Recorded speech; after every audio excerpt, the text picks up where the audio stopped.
नमस्कार। आपका स्वागत है आपके अपने YouTube चैनल में जिसका नाम है संजू हिंदी क्लासेस। तो आज हम कक्षा 10 की तुलसीदास की जो दोहे हैं वो पढ़ेंगे। तुलसीदास के दोहे मैंने आपको इससे पहले भी एक वीडियो में करा चुकी हूँ। 3 जो इसके दोहे थे वो मैं आपको करा चुकी हूँ और 3 जो बचे थे वो हम आज करेंगे। तो इससे पहला जितना भी हमारा हुआ है उसको थोड़ा सा हम दोबारा से याद करते हैं कि हमने पहले पढ़ा था कि तुलसी उसमें परशुराम लक्ष्मण में आपस में बहस होती है और लक्ष्मण भगवान परशुराम का मजाक उड़ाते हैं जिससे वो क्रोधित हो जाते हैं। तो आगे चलिए उसमें अब आगे क्या कहते हैं। कौशिक सुनहु मंद येहु बालक, कुटिल कालबस निज कुल घालक। कौशिक किसको बोला है? विश्वामित्र को। विश्वामित्र कौन थे? राम लक्ष्मण के गुरु थे। वो राम और लक्ष्मण को उनके पिता राजा दशरथ से मांगकर लेकर गए थे अपने यज्ञ को पूरा कराने के लिए, क्योंकि राक्षस ने उनके यज्ञ में विघ्न डाल रखा था। तो उन्हें लेके जाते हैं और जब उनका यज्ञ संपूर्ण हो जाता है तो वो वापस आते वक्त जनकपुर होकर आते हैं, वहाँ से मिथिला होकर आते हैं, क्योंकि उन्हें पता चलता है, ऋषिवर थे वो जो विश्वामित्र, उनको पता चलता है कि राजा जनक ने अपनी पुत्री का स्वयंवर रखा है। तो उस स्वयंवर में उनसे मिलकर उनको आशीर्वाद देकर आना चाहते थे, इसलिए वहाँ से आते हैं। तो विश्वामित्र उस सभा में बैठे थे तो परशुराम उनसे कहते हैं कि हे विश्वामित्र सुनो, मंद येहु बालक, ये बालक मंद बुद्धि है। कुटिल कालबस निजकुल घालक, ये बालक कुटिल हो काल के वश होकर, कुटिल कालवश, ये अपने कुटिल बोलते हैं कठोर, कालवश मतलब अपनी मौत के बस में आकर। तो बोलते हैं ये बच्चा अपनी मौत के वश में आकर अपने कुल का घातक बन रहा है। भानुवंश राकेश कलंकु, भानुवंश बोलते हैं भानु सूर्य को, कि ये सूर्यवंशी बालक, सूर्यवंशी कौन थे? भगवान राम और लक्ष्मण सूर्यवंशी थे। ये सूर्यवंशी बालक राकेश चंद्रमा कलंकु कलंक, ये सूर्यवंशी बालक चंद्रमा पर कलंक के समान है। निपट निरंकुश अवधु आशंकु, ये बालक निपट निरंकुश मतलब किसी की भी ना मानने वाला, मंदबुद्धि, और ये बालक निडर मंदबुद्धि किसी की भी ना मानने वाला बालक है। कालक वलु होई छन माही, काल कवलु मतलब काल के वश में, होई छन माही ये थोड़ी सी ही देर में अभी काल के वश में हो जाएगा, अर्थात इसको मैं थोड़ी सी ही देर में मृत्यु के घाट उतार दूंगा। कहो पुकारी खोर मोहि नाही, कहो पुकारी खोरी मोहि नहीं, खोरी मतलब दोष देना। तो मैं तुम्हें चीख चीख कर बता रहा हूँ कि बाद में कोई भी मुझे दोष मत देना।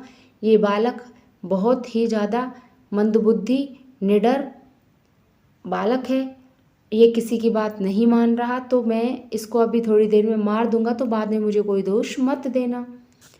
तुम्हें हटकहु जो चहु उबारा, वो फिर आगे कहते हैं तुम्हें हटकहु, तुम अगर इसको हटकहु हटाना चाहते हो मतलब इसकी मौत को टालना चाहते हो, जो चाहू उबारा उसको उबारना चाहते हो, उबारना मतलब बचाना चाहते हो, कि अगर तुम इसको विश्वामित्र बचाना चाहते हो, कहीं प्रताप बलु रोष हमारा, तो इसको मेरे प्रताप के बारे में, प्रताप मतलब मेरी प्रसिद्धि के बारे में, मेरे बल के बारे में, मेरी ताकत के बारे में, और मेरे रोषु गुस्से, मेरे गुस्से के बारे में इसको बताओ। मतलब जो मेरा नाम है, जो मेरी ताकत है और जो मेरा गुस्सा है, उस सब के बारे में तुम इसको बता दो अगर तुम इसे बचाना चाहते हो, ताकि ये चुप हो जाए।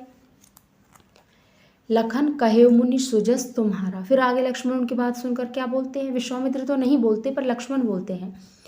लखन कहे मुनि सुजस तुम्हारा, लक्ष्मण कहते हैं कि हे मुनिवर, सुजसु बोलते श्रेयस, श्रेयस मतलब प्रसिद्धि। हे लक्ष्मण, हे मुनिवर, जो आपकी प्रसिद्धि है, आपका जो श्रेयस है, तुम्हारी अछत को बरने पारा, तुम्हारे अलावा आपकी जो प्रसिद्धि है उसके बारे में और कौन गुणगान कर सकता है। अपने मुँह तुम्हें अपनी करनी, आप अपने ही मुँह से अपनी बड़ाई कर रहे हो। बार अनेक भांति बहुबरनी, बार अनेक मतलब आप अनेक बार कर चुके हो, भांति बहुबरनी बहुत अलग अलग तरीक़ों से। तो कहता है कि मुनिवर, आपके होते हुए आपकी प्रसिद्धि का गुणगान कोई और नहीं कर सकता। आप स्वयं ही कई बार कई तरीकों से अपनी प्रसिद्धि अपने मुंह से अपनी बड़ाई कर चुके हो।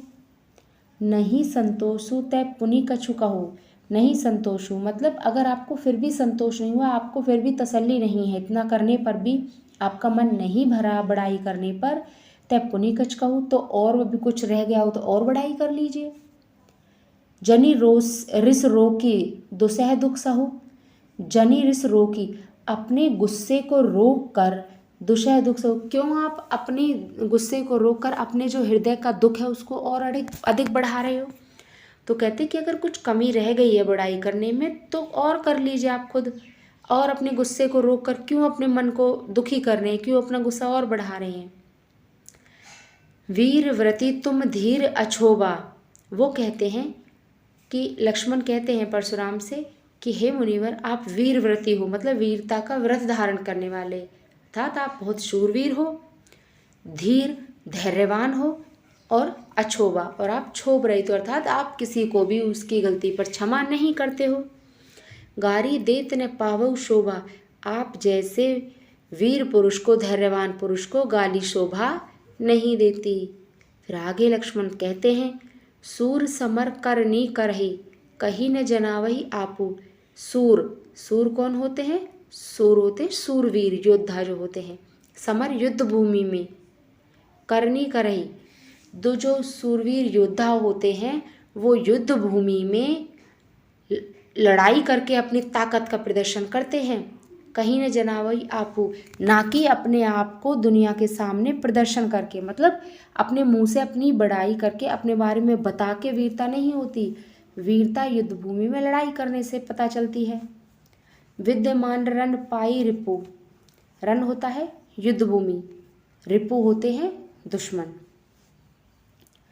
तो यहाँ लक्ष्मण कहते हैं कि विद्यमान रण पाई रिपु, कि रण भूमि में दुश्मन को पाकर कायर कथई प्रतापु, जो कायर लोग होते हैं वो ही अपनी बड़ाई करते हैं, अर्थात अपनी जो प्रसिद्धि है, अपना गुणगान सिर्फ कायर लोग करते हैं जब उन्हें युद्ध भूमि में योद्धा दिखाई देते हैं, परंतु जो शूरवीर होते हैं वो लड़ाई करके अपना गुणगान करते हैं, मतलब अपनी पहचान वो अपनी लड़ाई से कराते हैं।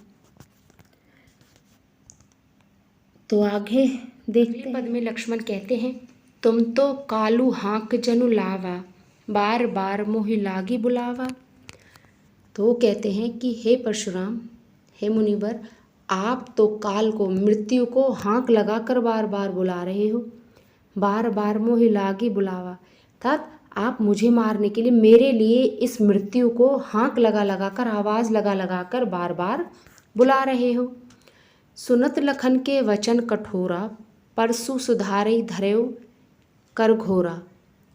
तो लक्ष्मण जी के कठोर वचनों को सुनकर, मतलब लक्ष्मण जी की तीखी बातों को सुनकर परशुराम जी अपने फरसे को सुधार कर अपने हाथों में धर लेते हैं, रख लेते हैं, मतलब परशुराम अपने फरसे को एकदम से हाथ में पकड़ लेते हैं। अब जन देऊ देई दोषु मोहि लोगु। तो फिर इससे आगे परशुराम कहते हैं कि अब जनि देऊ दोषु मोहि लोगु, अब मुझे कोई भी दोष नहीं दे सकता।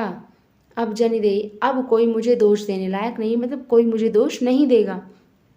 क्यों नहीं देगा? क्योंकि कटुवादी बालकु बदजोगु, क्योंकि ये कड़वा बोलने वाला जो बालक है ये मरने के योग्य है, अर्थात ये गुरु के सामने जवाब दे रहा है बार बार, तो ये बालक मरने के योग्य है।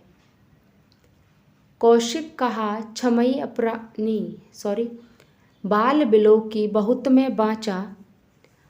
आगे कहते हैं परशुराम बाल बिलोकी, बालक, बाल मतलब बच्चा, बिलोकी समझकर, मैंने इसको अब तक बच्चा समझकर बहुत बाँचा, मतलब बचाया है, अर्थात मैंने अभी तक इसको नहीं मारा। क्यों? क्योंकि एक बच्चा समझकर इसको छोड़ रखा है।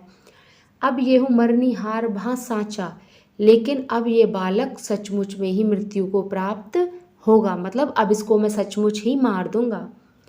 कौशिक कहा क्षमई अपराधु, फिर कौशिक है मतलब जो विश्वामित्र हैं वो बोलते हैं कि हे मुनिवर क्षमई अपराधु, कि अपराध को, तो जो लक्ष्मण का अपराध था उसको आप क्षमा कर दो। बाल दोष गुण गनहि न साधु, जो बच्चे होते हैं उनके दोषों को और गुण को गनहि गिनना। तो कहते हैं कि बच्चों के गुण और दोषों को साधु लोग नहीं गिनते। खर कुटार में अकुरन को ही, आगे अपराधी गुरु दोही। वो कहते हैं खर कुठार, कि मैं खर और कुठार मतलब ये तलवार और जो फरसा है ये रखता हूँ मैं, अकुरन को ही, मैं दया रहित हूँ। वो कहता है कि मैं बहुत क्रोधी, ये फरसा धारण करने वाला हूँ और बहुत क्रोधी और दया रहित हूँ। आगे अपराधी गुरुद्रोही, और अब मेरे आगे एक अपराधी और गुरुद्रोही मतलब गुरु की आज्ञा ना मानने वाला बालक खड़ा है। उत्तर देत छोड़ू बिनु मारे, उत्तर देत ये अपराधी बालक मुझे बार बार हर बात पर उत्तर दे रहा है, लेकिन छोड़ बिनु मारे, मैंने इसको अब तक बिना मारे छोड़ रखा है। क्यों छोड़ रखा है? केवल कौशिक सील तुम्हारे, कि हे विश्वामित्र केवल आपके धैर्य और शांत स्वभाव के कारण मैंने इसको अब तक बिना मारे छोड़ रखा है, नहीं तो ये बात बात पर मेरी बात काट रहा है और मुझे उत्तर दे रहा है। नैते यही काटी कुटार कठोरे, नहीं तो इसको अभी तक मैं अपने कठोर कुठार से मतलब फरसे से, अपने इस भयानक फरसे से मैं अब तक इसको काट चुका होता। गुरही उरिन होतउ श्रम थोरे, और अब तक ये बहुत थोड़े से परिश्रम से ही अपने गुरुओं के ऋण से मुक्त हो जाता। तो आगे कहते हैं कौन? विश्वामित्र। गधी सुनु गाधी सुनु कहे, हृदय हसी मुनहि हरिहर सूज। गाधी सुनु किसको बोला है यहाँ? विश्वामित्र को। क्यों? क्योंकि वो महर्षि गाधी के पुत्र थे, इसलिए उनको गाधी सुनु बोला है। तो महर्षि जो विश्वामित्र हैं वो कह हृदय हसी, वो अपने मन में कहकर हंसते हैं। मुनि हरे हरे सूज, वो अपने मन में कहते हैं कि मुनिवर को तो चारों तरफ हरा ही हरा दिखाई दे रहा है, और वो हंसते हैं। अर्थात मुनिवर ने तो अब तक जो परशुराम थे उन्होंने कभी युद्ध में हार नहीं मानी, कि अब तक हर जगह मुनि को सब कुछ बहुत आसान लग रहा है, उनको चारों तरफ हरा ही हरा सूझ रहा है कि हर जगह वो जीत ही जाएंगे।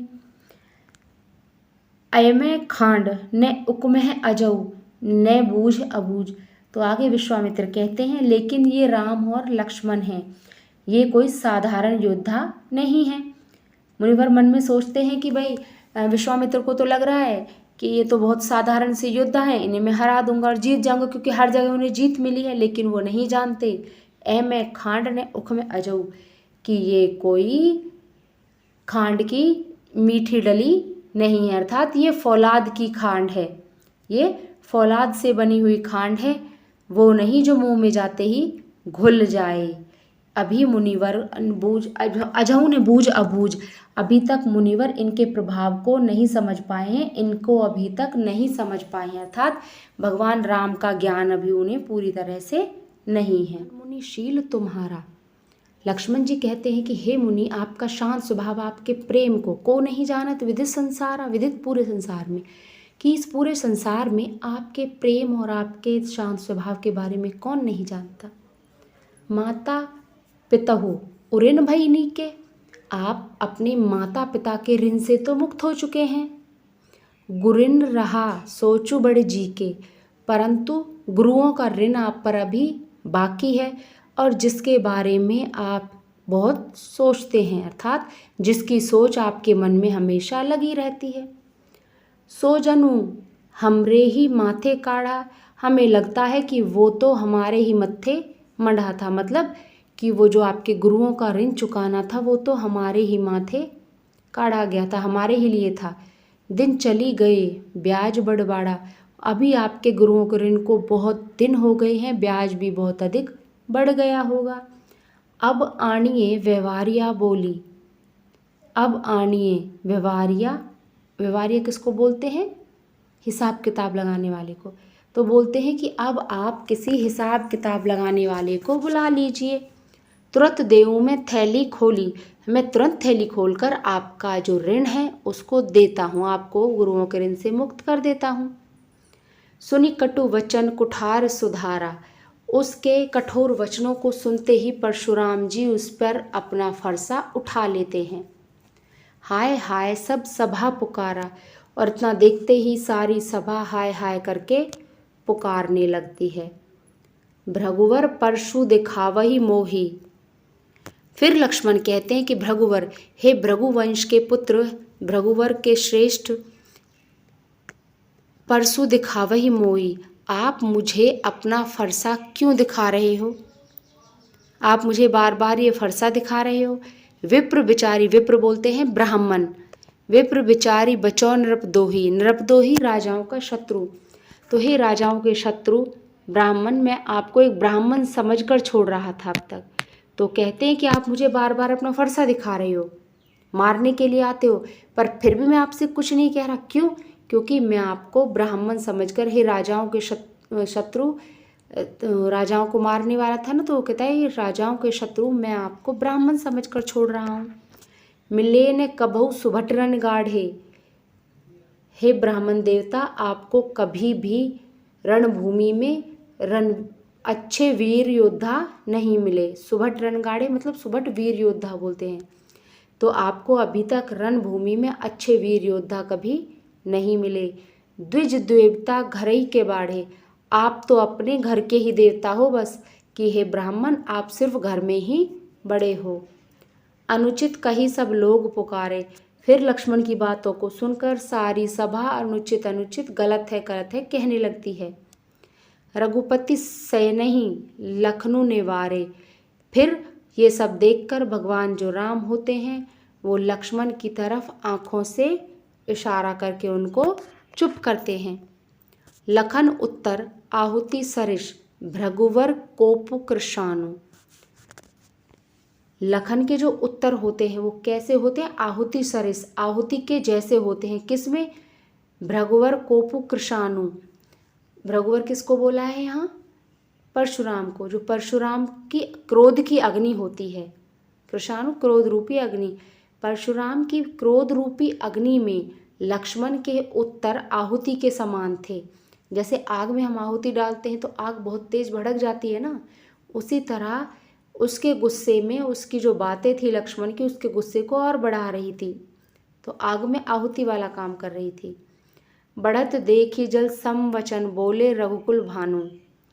फिर परशुराम भगवान के क्रोध को बढ़ते देखकर, परशुराम जी के क्रोध को बढ़ता देखकर जल सम वचन, जल के समान शीतल वचन बोले। किसने बोले? रघुकुल भानु, रघुवंश के सूर्य भगवान श्री राम ने।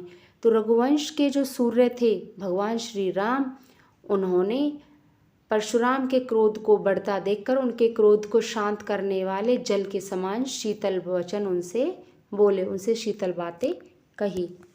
तो ये आपका यही समाप्त होता है। आशा करती हूँ कि आपको अच्छे से समझ आया होगा। नहीं आता है तो आप मुझे कमेंट करके बता सकते हैं। मैं आगे से कोशिश करूँगी कि आपको सारी बातें अच्छे से समझ आएँ। और अब आखिर में मेरे चैनल को लाइक, शेयर और सब्सक्राइब ज़रूर कर दीजिएगा। धन्यवाद। फिर मिलते हैं अगली वीडियो में।